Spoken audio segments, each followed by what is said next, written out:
Next on Video Fashion News, playful prints are an insect's paradise at J.Crew's spring presentation.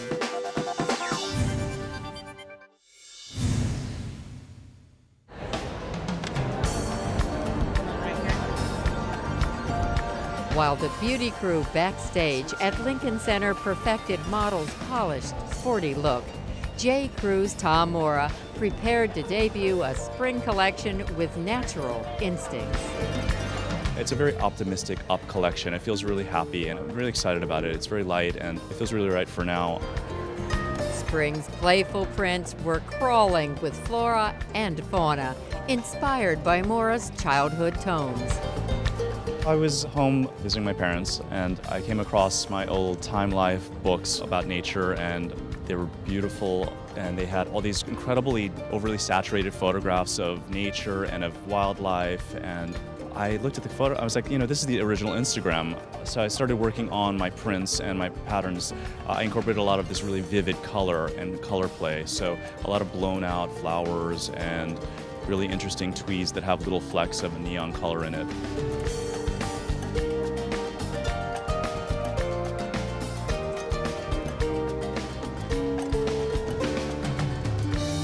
Then I thought of this very chic woman traveling to all these places that I saw in these books, very tropical places.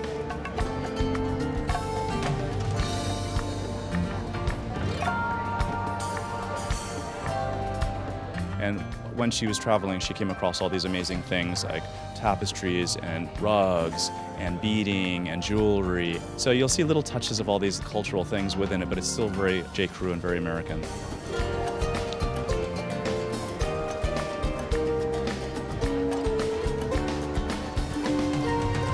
We have these amazing shorts. They're like little boxer shorts, but they're done in silk gazar and with this beautiful Italian print. So there's just all these little funny plays of classic pieces that are put together, but they're done in really luxe fabrics, or they're done in very special ways.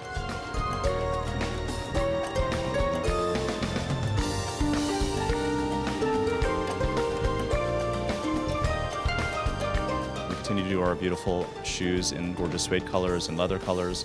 We have a new ankle strap with a pointy-toed heel, which is really, really beautiful. And our bags just in great, vibrant colors.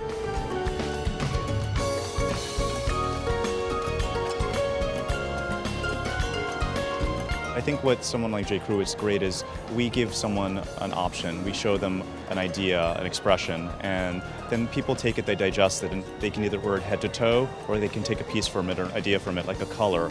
God, they really like this color, and you know, maybe I'll choose to wear it in a pant or in a shoe or just a lipstick. That's what's so great about what we do, is that we really sort of give people options and ideas, and they always know that when they come to us that they can have something that'll last and be with them forever and go beyond a trend or a season.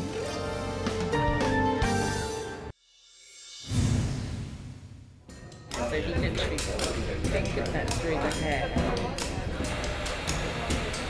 Our inspiration, think African tribalism, mix that up with a little bit of Close Encounters, and then just throw in a little bit of Marie Antoinette at the same time.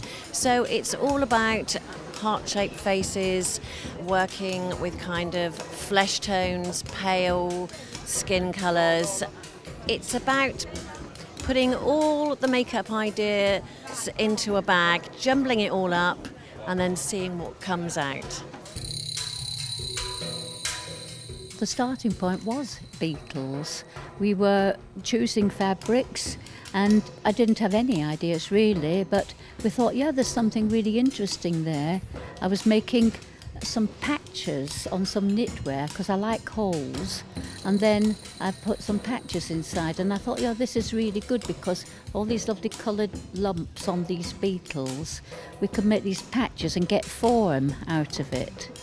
And so I started to make things that to me look very much like beetles. You know, a beetle is got a hard outside, hasn't it? And it's got hard bits that are all articulated, and there's something a bit sort of moulded and articulated about the design that you'll notice. And that's just one thing. There are quite a few other things that all got blended in. They just used things that interested me. I love loved it. It was gorgeous. Beautiful. Felt the fantasy. The girls looked amazing. It was sexy and wild.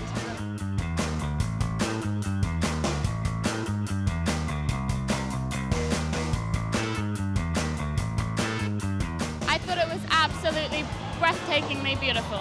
Well, I've known Vivienne my whole life, and I think it appeals to sort of being an individual, being eccentric, not taking style in the same way that everybody else does, and making it your own.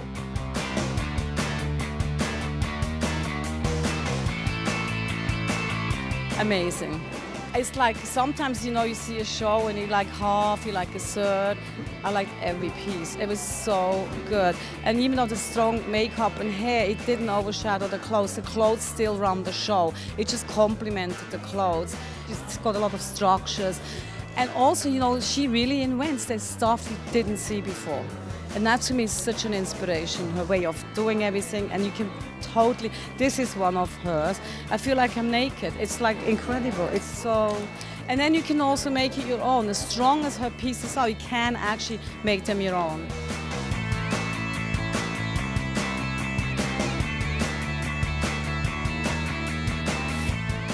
It was amazing. I'm like, I have to get a sugar daddy. That's it. I want everything.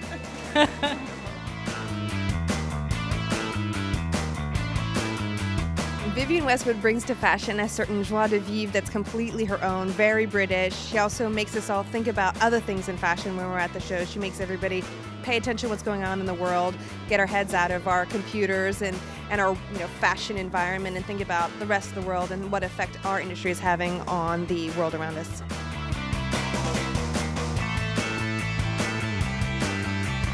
What happened is that it just somehow became generic, global, exotic. I don't know why, but because I live in this global world.